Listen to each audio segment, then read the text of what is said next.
সম্মানিত ফলোয়ার্স ভাইরা, আসসালামু আলাইকুম ওয়া রাহমাতুল্লাহ। আমি চলে আসলাম ডিজে ইমন খান ফেসবুক পেজ।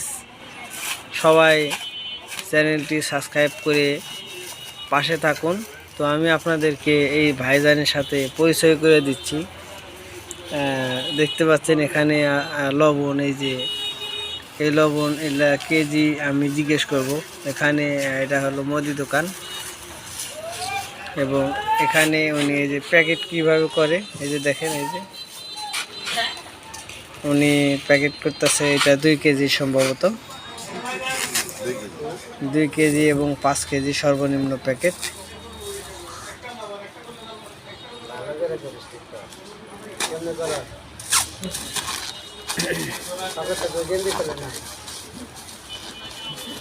না, টিকটক না তো।